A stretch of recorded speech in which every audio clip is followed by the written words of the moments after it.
then I can post that. Oh no, I can post the recorded show later, after class. I just can't live stream it. I have to figure out what's happening. I was messing with OBS trying to set some other things up, and I probably messed that up. Set the settings differently. Okay, so let me put this on full screen mode.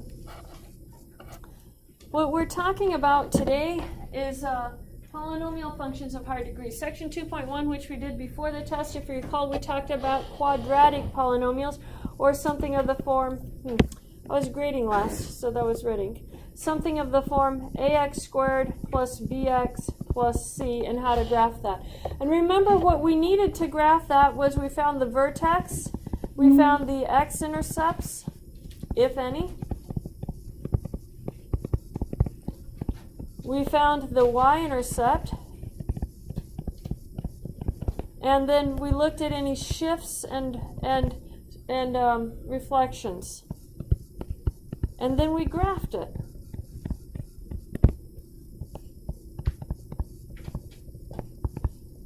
Now, what happens in the more general case where we don't have a second degree polynomial?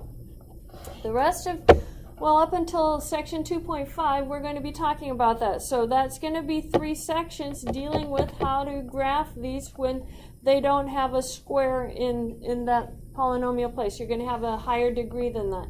And it's harder to graph it. There's a lot more work involved. So we're breaking it down into steps. Today we're sort of introducing the idea of how to graph these. We're going to talk about finding x and y intercepts for that.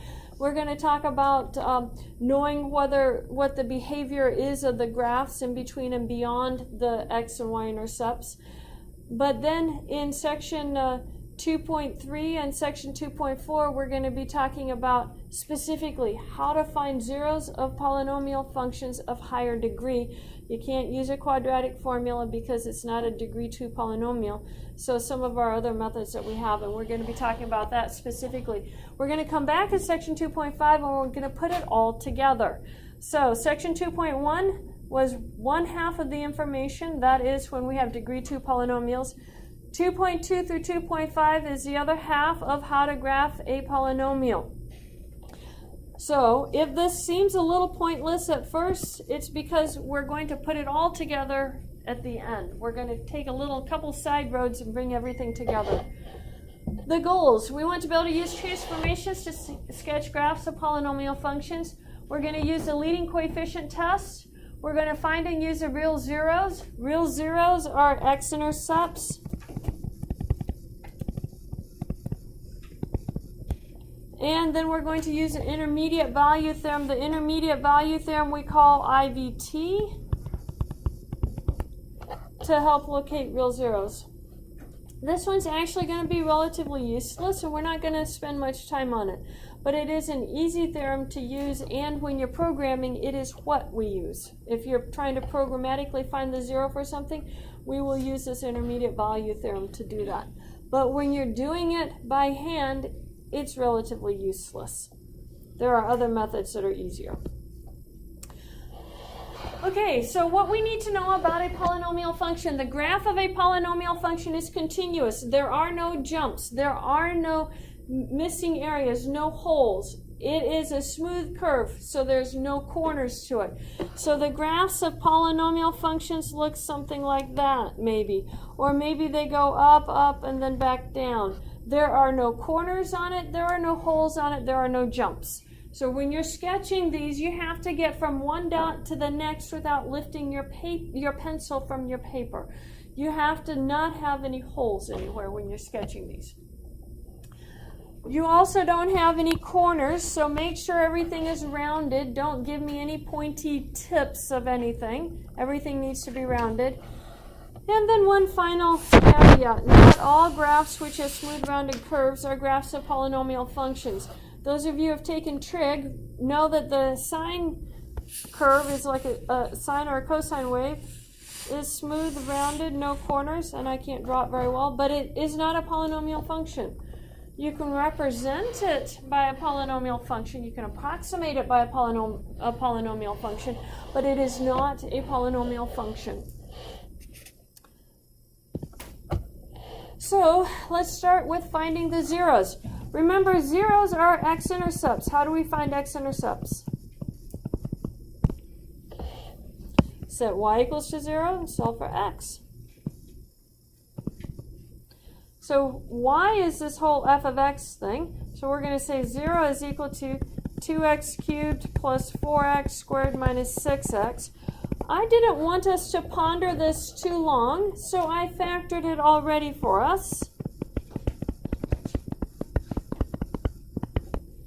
This one we could factor. So that means each of these terms is equal to 0. 2x equals to 0, x minus 1 equals to 0, and x plus 3 equals to 0. If 2x equals to 0, what is x equal to? 0. X minus 1 equals 0. What is x equal to? Positive 1, right? Add the 1 over. X plus 3 equals 0. X equals to negative 3. So the zeros are x equals 0, 1, and negative 3. That is written correctly, or you can write it as 0, 0, 1, 0, and negative 3, 0. You can write it using either notation. WebAssign's going to be looking for either notation, not interchangeably, but about half the time they're looking for the first notation. And you can tell because they'll say a comma delimited list.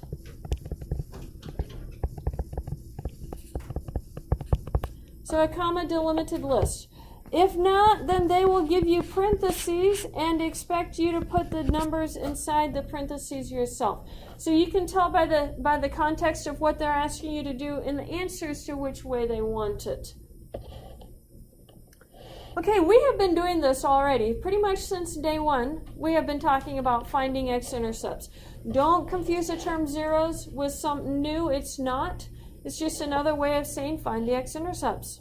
So set y equals to 0 and solve. Let me highlight the answer. There's the answer. So they're going to ask you a question the other way around on WebAssign. They're going to say find a polynomial that has these given zeros. Notice it says there are many answers. The WebAssign has a way to know whether your answer is going to work, but let me give you a way that will give you the right answer no matter what. Just do x minus each zero and multiply it together.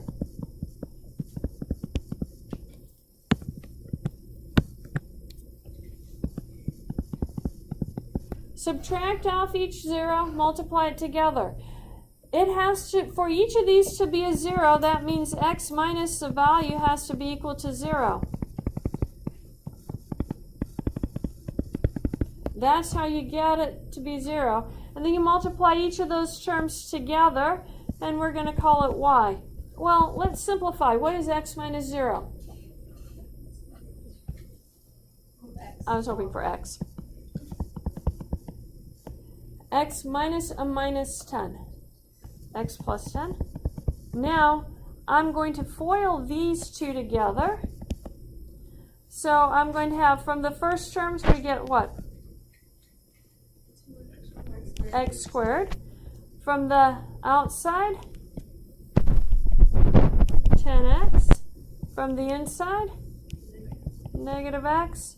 And then from the last, negative 10. Now let's simplify that. What is 10x minus x? 9x. Now, FOIL the x through. X times x squared, x cubed, plus 9x squared minus 10x. There's our answer. So after you write each of your parentheses next to each other, you just multiply it together, and you can use FOIL. For those of you who don't like using FOIL, let me show you a different method to multiply these together. This, I grew up in India. We were in India for 5 years, in Pakistan for 6 years. And when I was in, it was a 5th standard, essentially 6th grade, they taught us how to do this over there, except we did it just like you multiply numbers. So if you were multiplying 241 and 53, say you'd multiply the 3 across everything, right? 3 times 4 was 12. Carried the 1, you have 6 and a 7. And then you would multiply the 5 across. And then you add straight down. Do you guys remember doing that in elementary school? Yeah. Some time ago, they taught you how to do that. Probably 3rd grade. You can do the same thing with letters. I'm going to take that 10 and I'm going to multiply it by each term. I have 10 times a minus 1 is a minus 10. 10 times an x gives you a 10x. And it's a positive, so I'm going to put a plus there. I'm going to go to the x. X times a minus 1 is a minus x. Notice I stuck that in the column that already had the x in it. And then x times x gives you an x squared. Add straight down. What is 10 minus 1? So I get a 9x.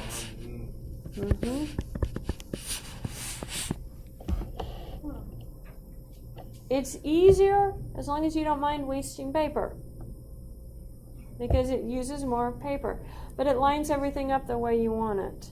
So I do that. If I'm doing it by myself, this is my preferred method, mostly because I was taught it when I was relatively young, so that's the method I've always used. When I came to the American school system, I struggled with FOIL. I couldn't figure it out. Did not know what they were doing. Got it wrong every time until I figured out it was the same as that. Question? What about the x cubed and the x squared? So how about how to multiply that x through? You're just asking why you got different answers. Oh, this is just that part right there. Oh, okay. And then if you want to multiply by the x, you do your x squared plus 9x minus 10 times that x. You're going to have a minus 10x plus a 9x squared plus an x cubed. I just wasn't finished. I was just showing you another way of doing FOIL. So you can do it either way. I'm not trying to get you to do one way or the other, but for those of you who struggle with understanding what FOIL is, it's no more than multiplication the way we always used to do it. Question? Another equation, not just the x will work the same way. So, x minus 1, let's say 2x plus 3, and an x plus 4. It doesn't matter what order, so I'll do the first two together. So 3 times minus 1 is a minus 3, plus a 3x. Switch to the 2x.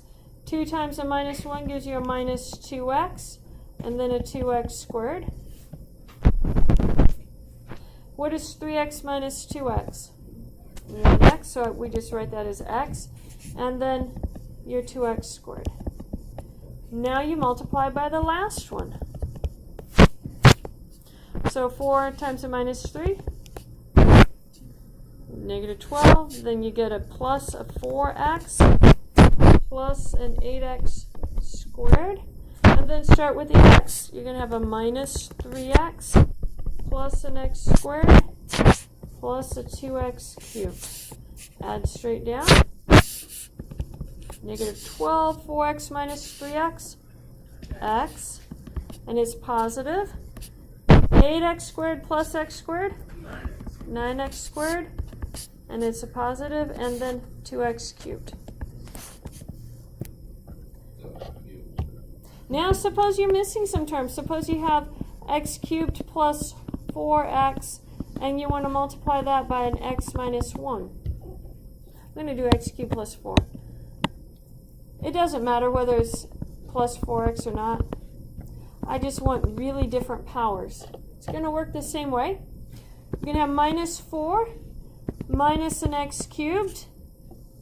Notice that I left some space here because I'm missing some powers in between. So I left some space for the powers in between. So now I have an x times a 4. That would be a 4x, and then an x to the 4th. And so you just put the x's, the terms under the correct powers, add straight down.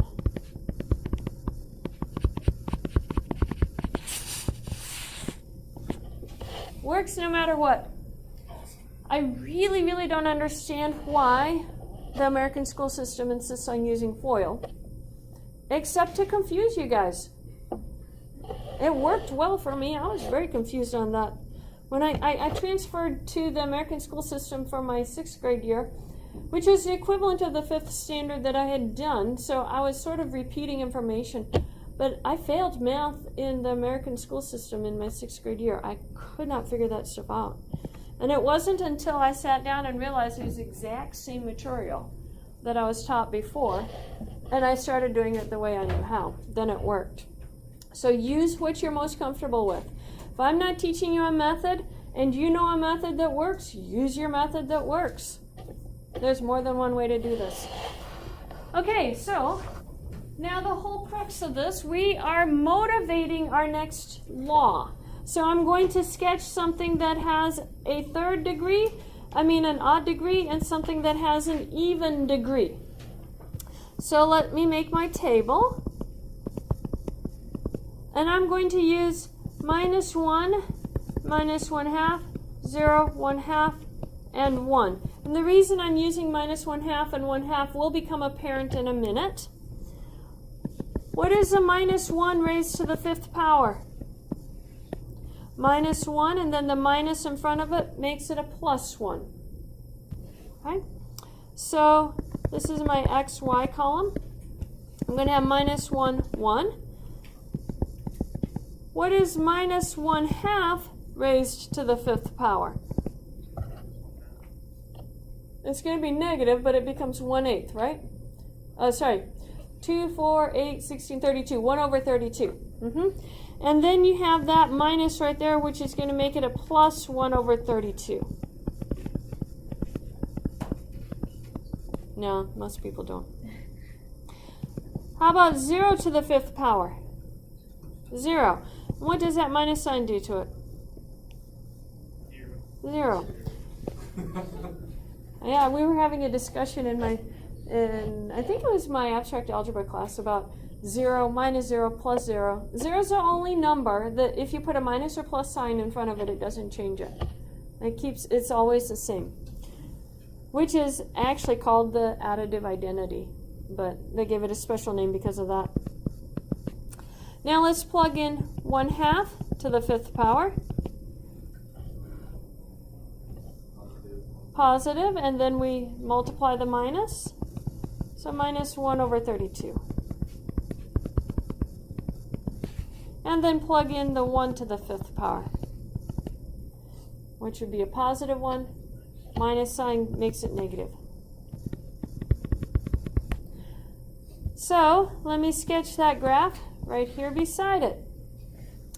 Here's -1, here's -1/2, here's 1/2, here's 1, and I'm going to put +1 up here, -1 down here. So we have -1, +1, -1/2, and +1 over 32. +1 over 32 is a very small number, so I'm going to put it close to the x-axis.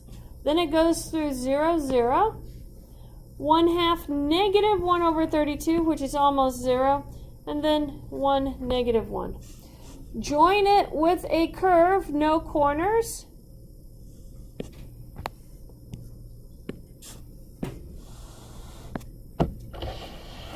There's a shape for my x to the -5th function. Let's look at x to the 4th. And I'm going to use the same values. Why are you using 1 -1/2? I'm going to show you in a second. I'm using the -1/2 and 1/2 so I know what's happening right in between here. But we're going to compare that to the x cubed and x squared function in just a second. Yeah.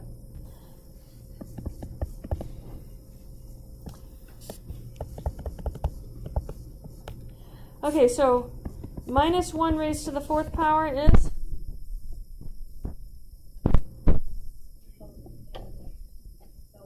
+1. Yeah, because -1 times -1 is plus, times a minus is minus, times a minus is plus. So even powers is positive. Even powers is positive. Minus 1/2 to the 4th. I know that's going to be plus. Then 2, 4, 8, 16. So it's 1 over 16.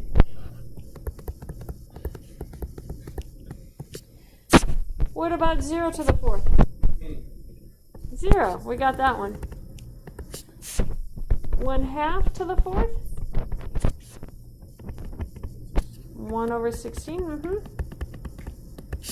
And 1 to the 4th.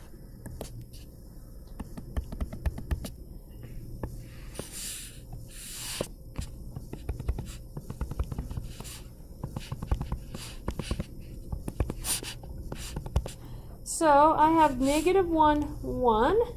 I have negative 1/2, 1 over 16. It's a little bit higher.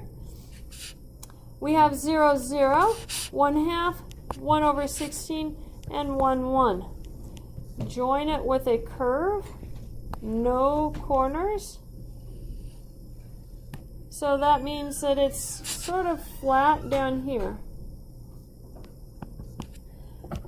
Now, how does that compare? I'm going to draw in red now the x squared function. I know the x squared function goes through minus 1, 1, goes through 0, 0, and 1, 1. But 1/2 squared becomes 1/4, so it's a little bit higher here. In other words, it's flatter on the edges and a little bit steeper in the middle instead of being flat out in the middle. The x cubed function is going to do the same thing. It's going to go through this point, but it'll be about negative 1/4. 1/4 and then negative 1/4. And then through this point. So it's a flatter function. Let me try drawing that again. It's a flatter function coming in. I'm not drawing this very well, but you guys see what I'm trying to say. It comes in flatter, just barely tips through 0 and then goes back out. What is the difference? The odd power functions look like x cubed. Well, or minus x cubed. The even power functions look like x squared. Do you guys see that? The only difference is the higher the power, the flatter it is right through here. The higher the power, the flatter it crosses 0. That's the only difference. So, that is all summarized right here in our leading coefficient test. When n is odd, we are going to think x cubed. The x cubed function looks like this. It falls to the left and rises to the right. Think about standing right there at the origin and look to your left. What is your function doing? It's falling down. What is it doing on the right? It's rising up. So think about standing at the origin. Everything is from the point of view of standing at the origin. What is your function doing? Odd functions fall to the left, rise to the right. When their coefficient, leading coefficient is positive. If the leading coefficient is negative, I forgot to change the sign, cut and paste got me. If the leading coefficient is negative, the graph rises left and falls to the right. That's because you have a reflection across x. A reflection across the x-axis. So all you have to do is think odd power, x cubed. Do you know what the x cubed graph looks like? That tells you what all your odd power graphs are going to look like. Question? The reflection across the y-axis is not quite the same thing, because if you reflect this one across a y-axis, yeah, it's going to be the same as your reflection across your x. But it specifically in this case is a reflection across the x because the minus is outside. If the minus were inside, it'd be a reflection across y. And it does that because it's symmetric to the origin. So yes. Okay, even function, think x squared. You know x squared is a parabola opening up, so it rises to the right and rises to the left when it's positive. When it's negative, it's going to fall to the right and fall to the left. Here again, you have a reflection across x.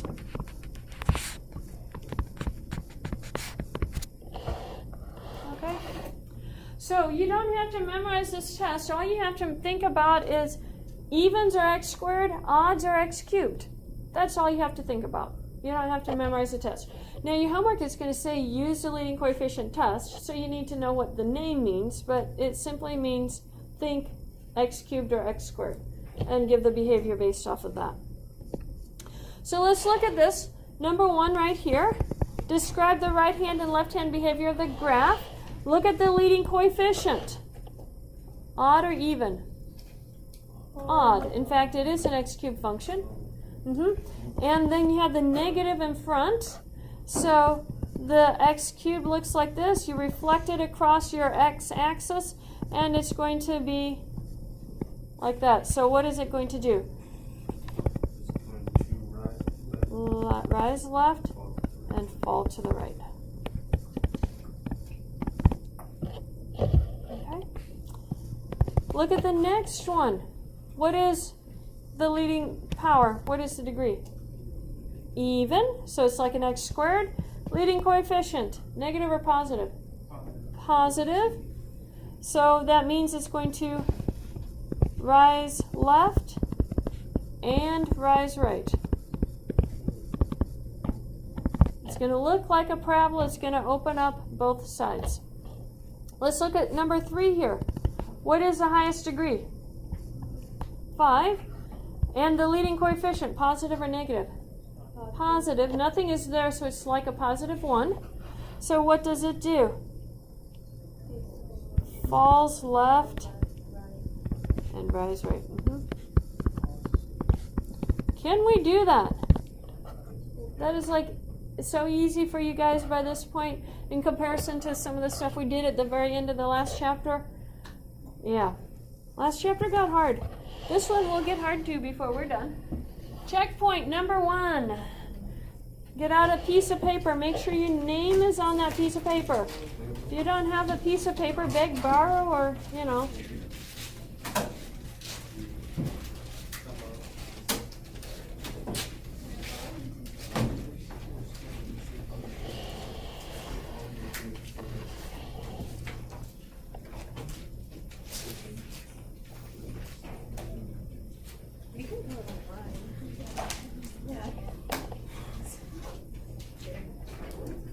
Her folder is easier to get it out of than your notebook.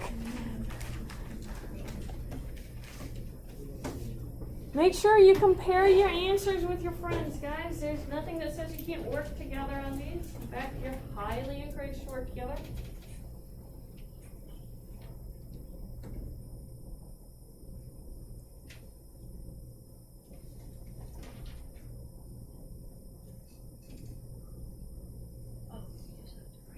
Yeah, you just tell me, rise left, rise right, falls left, falls right, whatever it's doing.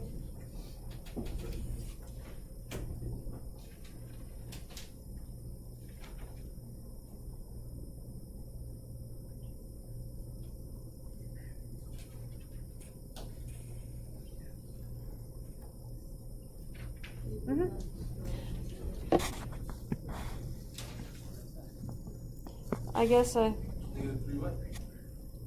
yeah, I'm having trouble getting them both into one page.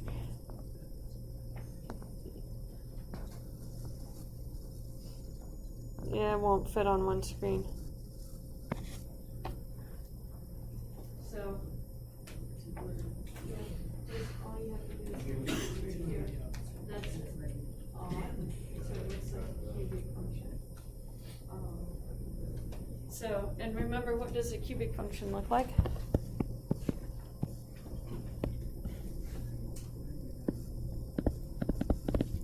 And then the squaring function looks like that. Oh, I can't write squaring in that much space. We'll go with x squared. So even ones look like x squared, odd ones look like x cubed.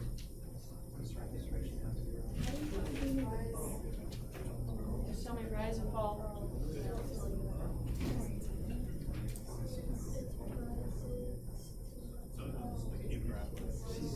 Remember, you're standing at the origin. So if it's an x cubed function, yeah, that's the only term you're looking at on number 2 is x to the 5th term.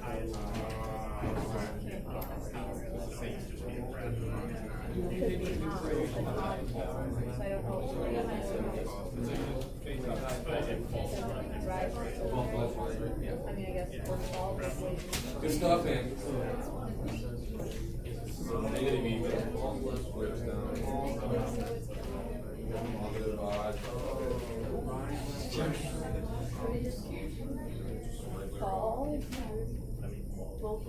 Which one do you look at? The third one? Falls down, falls left, falls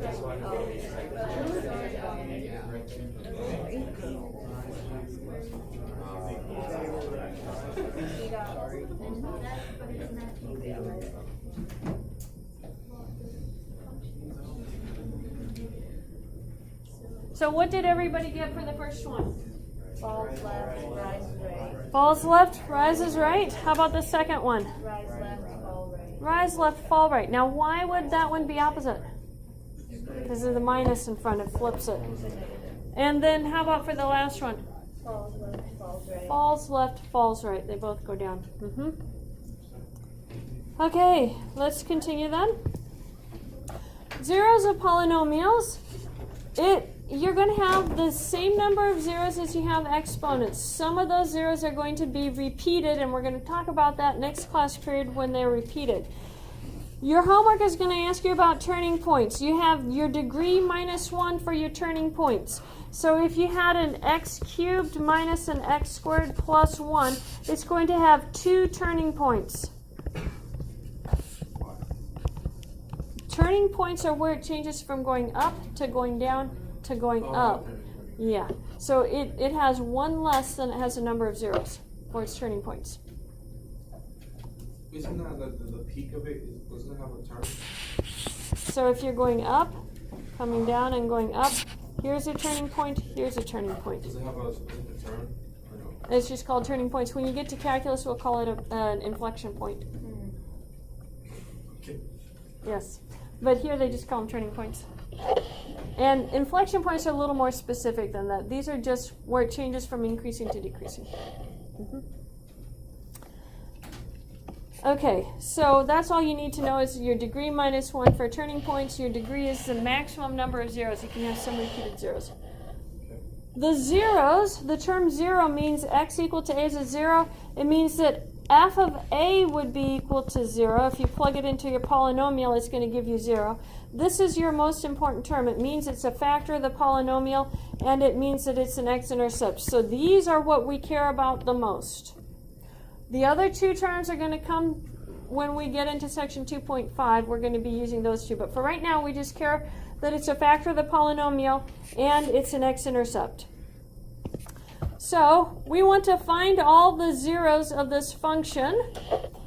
If I am looking for the zeros, that means I'm looking for the x-intercepts, so I set it equal to 0. Now we're going to factor. What do I have in common between both my terms? I have an x squared, right? Yeah. And I also have a 2, right? Yeah. Yeah, I'm going to actually take the minus out with it. That leaves me an x squared from the first term. And then the 2x squared is gone, but I have to put a minus 1 to hold the space because I took the minus out right here. Do you guys see that? If you multiplied this together, you would have a minus 2x to the 4th minus a minus 2x squared, and those 2 minuses give you that plus sign. So that's why I do that. So set each of your terms equal to 0. And from here you get x is equal to 0. Here, add your 1. You get x squared is equal to 1. That means x is equal to what? Plus or minus the square root of 1. What's the square root of 1? Yeah, plus or minus 1. You got 2 zeros right there. You have 1 0 right there. But notice I said I had a maximum of 4 zeros. This one actually appears twice because of that squared term right there. Now, but we're not going to worry about that right now. Now it says, how many turning points would you have? 3 turning points. Notice here's a turning point, here's a turning point, there's a turning point.